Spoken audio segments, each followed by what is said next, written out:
Hello everyone, আশা করি সকলে খুবই ভালো আছেন। তো অনেকেই জানেন না এই ধরনের প্লেটে কিভাবে রং নিতে হয়, তো সেটা আপনাদের আজকে দেখিয়ে দিব।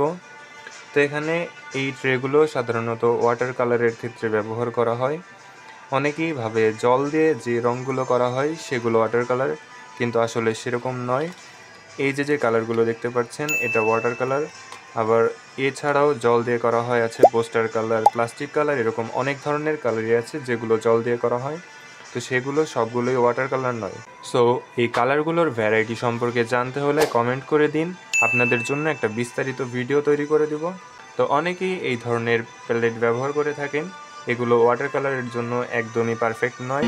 ওয়াটার কালার করার জন্য আমাদের রং মিশানো লাগে, সেক্ষেত্রে এরকম বক্সগুলো খুবই কাজে দেয়, যেগুলো এই ট্রেতে পাওয়া যায় না। সো এগুলো সাধারণত পোস্টার কালার বা প্লাস্টিক কালারের ক্ষেত্রে ব্যবহার করতে পারবেন। প্লেটটা ধোয়ার পর রঙগুলো নিচ্ছিলাম, তখনই ভিডিওটা তৈরি করার আইডিয়া আসে। তো দেখতে পাচ্ছেন আমি এখানে কয়েকটা রং নিয়েছি। প্রথমে দেখতে পাচ্ছেন প্রাশিয়ান ব্লু নিয়েছি, যেটাকে আমরা বলে থাকি গাঢ় নীল। তারপর রয়েছে কোবাল্ট ব্লু হিউ, যেটাকে আমরা আকাশী কালার বলে থাকি। তারপর নিয়েছি ব্ল্যাক, এটার আসল নাম হলো আইভরি ব্ল্যাক। তারপর রয়েছে বার্ন সিয়েনা। সেখানে কোনো কালারই অ্যাকুরেট কালার নয়, দেখতে পাচ্ছেন সবগুলো কালারই একটু ডিফারেন্ট। তো আমরা এখানে গাঢ় কালার নিয়েছি, গাঢ় থেকে আস্তে আস্তে হালকা কালার নিব, অর্থাৎ ডার্ক থেকে আস্তে আস্তে লাইটের দিকে যাব। সো এই কালারের পরে আমরা নিব ইয়েলো অকার, যেটাকে আমরা বাদামি কালারও বলে থাকি।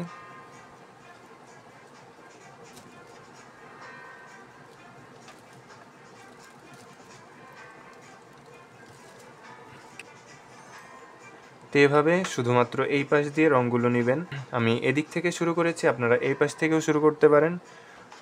তো চলুন দেখে নেওয়া যাক কীভাবে রঙগুলো নেবেন। এখানে ইয়েলো অকার নেওয়ার পর আমরা নিয়ে নিচ্ছি গ্যাম্বোজ হিউ, অর্থাৎ একটু গাঢ় হলুদ বলা যায়, গ্যাম্বোজ হিউ।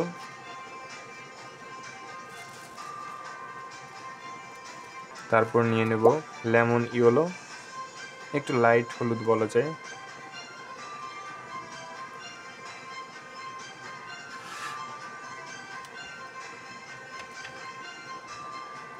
তারপর নিয়ে নিচ্ছি স্যাপ গ্রিন।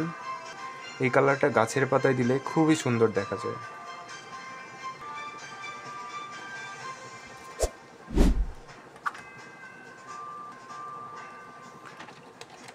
তারপর নিয়ে নিচ্ছি ভিরিডিয়ান হিউ। এই কালারটার খুব একটা ব্যবহার নেই বললেই চলে, তা আমরা সামান্য পরিমাণ রং নিয়ে নেব।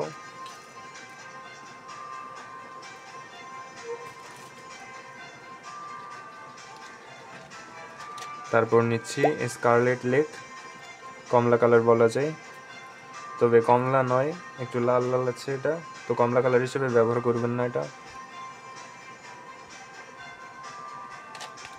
তারপর নিয়ে নিচ্ছি ক্রিমসন লেক।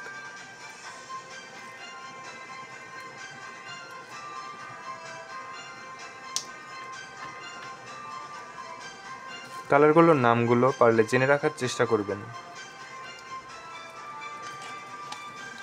তো এখানে যে কালারগুলো আমরা নিয়েছি সেটা হলো ক্যামেল আর্টিস্ট ওয়াটার কালার। এই কালারটা খুবই ভালো, আপনারা এটা নিতে পারেন। তো আপনি কোন কালার দিয়ে ছবি আঁকেন সেটা কমেন্ট করে জানিয়ে দিন, আমিও দেখি আমার ভিউয়ার্সদের মধ্যে কে কোন কালারটি ইউজ করে। সো এবার আসা যাক রঙগুলো কীভাবে করবেন।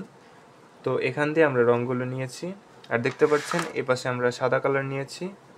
তো এই সাদা কালারটা দূরে নেওয়ার কারণ হলো সাদা কালারের সঙ্গে অন্য কালার সামান্য পরিমাণ মিশলেও সাদা রঙটা চেঞ্জ হয়ে যাবে, সেজন্য আমরা দেখতে পাচ্ছেন অনেক দূরে গিয়ে সাদা কালারটা নিয়েছি। তো এবার আসা যাক এগুলো কীভাবে ব্যবহার করবেন। তো প্লেটটা আমি ধুয়েছি ঠিকই, কিন্তু আপনারা ধোবেন না, কারণ এই প্লেট ধোয়ার প্রয়োজন পড়ে না, ধুলেও শুধুমাত্র এই বক্সগুলো ধুবেন, কিন্তু এইগুলো ধুবেন না। সেখানে আপনারা রং নিয়েছেন, এরকম রং নেওয়া থাকবে। তো রঙগুলো কীভাবে নেবেন সেটাও আপনাদের হালকা করে দেখিয়ে দিচ্ছি। তো ধরুন আমি হলুদ রং নিব, তো এখান থেকে হালকা করে হলুদ রংটা নিলাম। তার পাশাপাশি আমি একটু স্যাপ গ্রিনটা নিতে চাই, তো এটাও হালকা করে নিলাম। তো এখানে আপনারা পর্যাপ্ত পরিমাণ জল মিশিয়ে আপনাদের ইচ্ছামতো রং বানিয়ে নিতে পারেন। খেয়াল রাখবেন যে কোনো রঙই বানান না কেন এই প্লেটগুলোতে বানাবেন। যেমন আমি এখানে সিলেক্টিভ কিছু বক্স রেখেছি যেখানে আমি নির্দিষ্ট কালারগুলোই তৈরি করি, যেমন এখানে লাল বা ওই টাইপের যে কোনো রং, এখানে সবুজ বা ওই টাইপের যে কোনো রং। যেমন এখানে আমি আকাশ বা নদী আঁকার সময় এখানে রঙগুলো নিয়ে করি। তো আবার যেমন অনেক সময় গাছে করার ক্ষেত্রে বা যে কোনো ক্ষেত্রে সবুজের সঙ্গে একটু কালো প্রয়োজন হয়, সেক্ষেত্রে আপনারা এরকম কালো রঙও এখান থেকে মিশিয়ে নিতে পারেন। সো আপনাদের প্রয়োজন মতো আপনারা রং এই বক্সগুলোতে তৈরি করে নেবেন। তো ভিডিওটা আপনার ভালো লাগলে ভিডিওতে একটি লাইক করে দিবেন, আর এরকম প্রয়োজনীয় ড্রয়িং ভিডিও পেতে চ্যানেলটা সাবস্ক্রাইব করে রাখুন। এরকম আরও ভিডিও পেয়ে যাবেন, অবশ্যই বেল আইকন অন করে রাখবেন। তো কিছু জানানোর থাকলে কমেন্ট করে দিন, আর আপনার যে বন্ধু ছবি আঁকে সে যদি না জেনে থাকে তাকে অবশ্যই শেয়ার করে দিন, এই ভুলগুলো যেন শেয়ার না করে। তো আজকের ভিডিও এই পর্যন্তই। সকলে সুস্থ থাকবেন, ভালো থাকবেন, ছবি আঁকবেন। সম্পূর্ণ ভিডিও দেখার জন্য থ্যাংক ইউ সো মাচ।